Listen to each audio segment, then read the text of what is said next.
तो चलिए दोस्तों, आज हम क्वेश्चन नंबर 3 को सॉल्व करते हैं। 3 में लिखा हुआ है कि आपके स्कूल में खेल कूद क्रियाकलाप आयोजित करने के लिए एक आयताकार मैदान ABCD में चुने से परस्पर 1 मीटर की दूरी पर पंक्ति बनाई गई है। देखिए ये आयताकार है और 1 मीटर की ये दूरी पर बनाया गया है। ठीक है, दूरी की पंक्तियाँ बनाई गई है। AD के अनुदिश परस्पर 1 मीटर की दूरी पर 100 गमले रखे गए हैं। कितना मीटर की? 1 मीटर की दूरी पर 100 गमले, यहाँ से यहाँ तक ये 100 गमले रखे गए हैं, जैसा कि आकृति 7.12 में दर्शाया गया है। निहारिका दूसरी पंक्ति में AD के 1/4 भाग के बराबर है। निहारिका जो है दूसरी पंक्ति में, ये निहारिका है जो AD के दूसरी पंक्ति में 1/4 भाग के बराबर है, दौड़ती है और वहाँ एक हरा झंडा गाड़ देती है। प्रीत 8वीं पंक्ति में, प्रीत जो है 8वीं पंक्ति में और ये 1/4 भाग के बराबर दौड़ती है। ठीक है, और वहाँ एक लाल झंडा गाड़ देती है। दोनों झंडों के बीच की दूरी, यानी यहाँ से यहाँ के बीच की दूरी कितना होगा उसको हमको ज्ञात करना है। और अगला है, क्या यह रश्मि को एक नीला झंडा इन दोनों झंडों के बीच मिलाने वाली रेखाखंड के ठीक आधी दूरी के बीच में गाड़ना है तो उसे अपना झंडा कहाँ गाड़ना होगा। और ये रश्मि को अगर ये बीच में झंडा गाड़ना है तो इस दोनों के बीच में वो झंडा गाड़ेगा कहाँ, यानी मध्य बिंदु निकालना है। ठीक है, तो आइए हम देखते हैं। तो अब जो है यहाँ से यहाँ तक, मतलब ये निहारिका है और ये प्रीति है। ठीक है, ये N है और ये P है। ठीक है, अब जो है वो x, ये देखिए मतलब दूसरी पंक्ति में है तो x बराबर है यहाँ कितना है 2, और ये किसके लिए है तो निहारिका के लिए है। निहारिका के लिए, निहारिका के लिए x बराबर 2 आ गया। किस पंक्ति में है तो वो दूसरी पंक्ति में है तो x बराबर हमारा कितना हो गया 2। यहाँ देखिए यहाँ लिखा हुआ है दूसरी पंक्ति में है, और इसका AD का यानी AD का 1/4 है और यहाँ से यहाँ तक कितने हैं 100 गमले हैं। कितना 100 गमले हैं तो AD यानी Y के लिए हमारा क्या हो जाएगा 100 का 1/4। तो 100 का मतलब होता है गुना 1/4 यानी 25, यानी Y हमारा कितना आया 25। ठीक है, तो ये जो बिंदु हो जाएगा ये हमारा 2 और ये 25। ठीक है, अब हम प्रीत के लिए देखेंगे के लिए। ठीक है, प्रीत के लिए देखेंगे हम।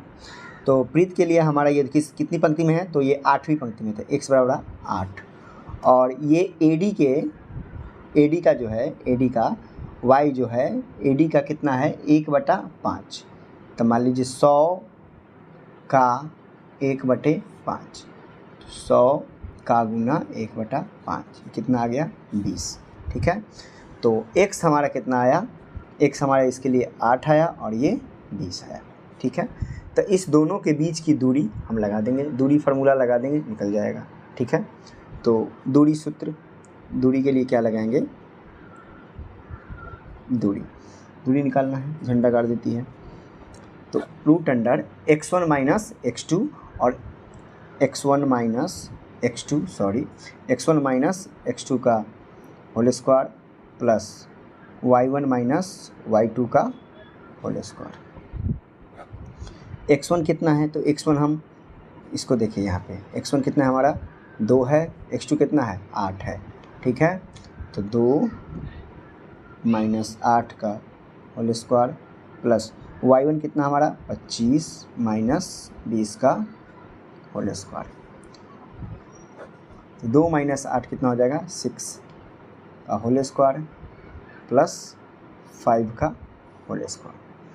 तो ये हमारा निकल के कितना आएगा, रूट में आएगा 6 36 प्लस 50 25, दोनों को जोड़ेंगे तो हमारा कितना आ गया ये 61। कितना आया 61, मतलब यानी दोनों के बीच की दूरी हमारा कितना आया 61। ठीक है, अब क्वेश्चन के जो सेकेंड पार्ट है, यानी क्वेश्चन का जो सेकेंड पार्ट है उस पर चलेंगे।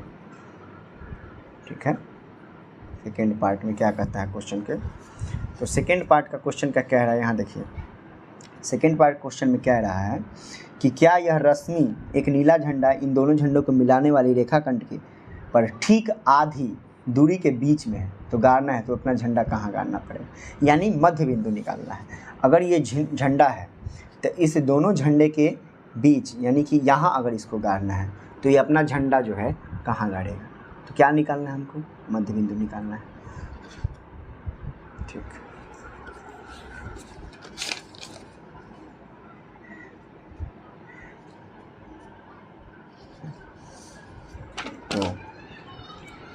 मध्य बिंदु पता है, तो मध्य बिंदु अगर हम x का निकालना है तो क्या हो जाएगा, x1 प्लस x2/2 और y के लिए हो जाएगा हमारा y1 प्लस y2/2।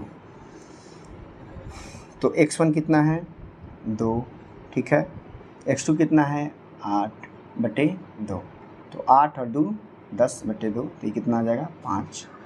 और y1 कितना है, y कितना है, y1 कितना है 25 प्लस 20/2, कितना आ जाएगा 45/2, ठीक है। तो ये हमारा कितना आ गया, मध्य बिंदु आ गया, ठीक है। तो हमारा मध्य बिंदु कितना आ गया, एक आया 5 और एक आया 45/2, ठीक है। अब हम चलते हैं नेक्स्ट क्वेश्चन में, ठीक है। नेक्स्ट क्वेश्चन हमारा जो कह रहा है 4 नंबर क्वेश्चन कि बिंदु, बहुत इंपॉर्टेंट क्वेश्चन है ये, बिंदु -3 और 10 और 6 और -8 को जोड़ने वाले रेखाखंड को बिंदु -1 और 6 किस अनुपात में विभाजित करते हैं। ये किस अनुपात में, यानी कि यहाँ पे किस अनुपात में निकालना है हमको, ये किस अनुपात में, M1 और M2 को पता करना है कि ये किस अनुपात में विभाजित करते हैं। जैसे कि ये 2 बिंदु है, यहाँ से लेंगे हम 2 बिंदु, ठीक है। क्वेश्चन नंबर 4, 2 बिंदु है यहाँ से, एक ये हो गया और एक हमारा ये हो गया, ठीक है। अब जो पहला लाइन हमारा जो कह रहा है ये -3 और ये 10 है और ये 6 और -8 है, ठीक है।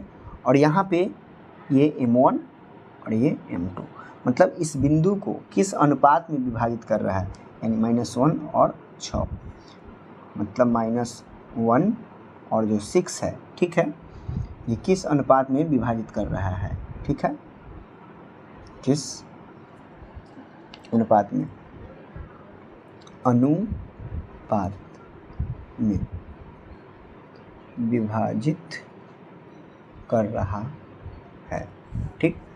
तो इसमें हम क्या लगाएंगे, तो या तो हम x से निकाल सकते हैं, ठीक है, ये हमारा x और ये y और ये भी x और ये भी y, या तो ये इसको भी x y मान लेते हैं, ठीक है।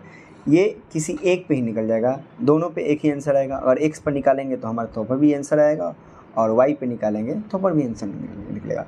विभाजन सूत्र से लगाएंगे इसमें हम, विभाजन सूत्र।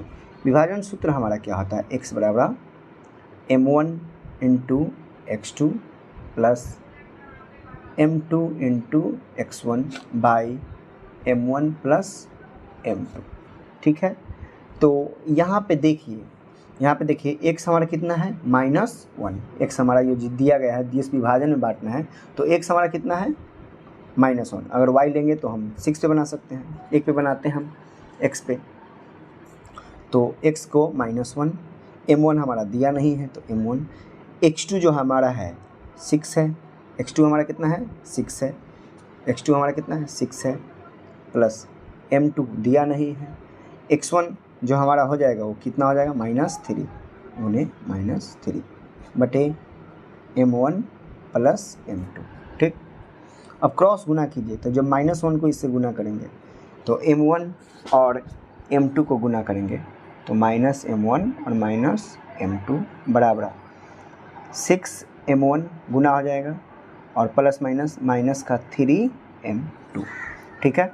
अब m1 को m1 के साथ, m2 को m2 के साथ, तो m1 हमारा -m1 ये इधर आएगा तो यहाँ क्या हो जाएगा -6m1 बराबर, यहाँ -3m2 है और ये माइनस इधर आएगा तो प्लस क्या हो जाएगा m2, तो माइनस ये क्या हो जाएगा माइनस का 7m1 और यहाँ हो जाएगा माइनस का 2m2, माइनस से माइनस डिवीजन हो जाएगा, तो m1 और m2 क्रॉस गुना हो जाएगा। जब देखिए m1 है तो m1 के साथ जब गुना होगा तो हमारा ये 7 नीचे और ये 2 के साथ गुना होगा तो m2, यानी ये इसके साथ गुना, यानी कि m1 के साथ जो 7 था वो m2 हो जाएगा और m2 के साथ जो 2 था वो m1 हो जाएगा।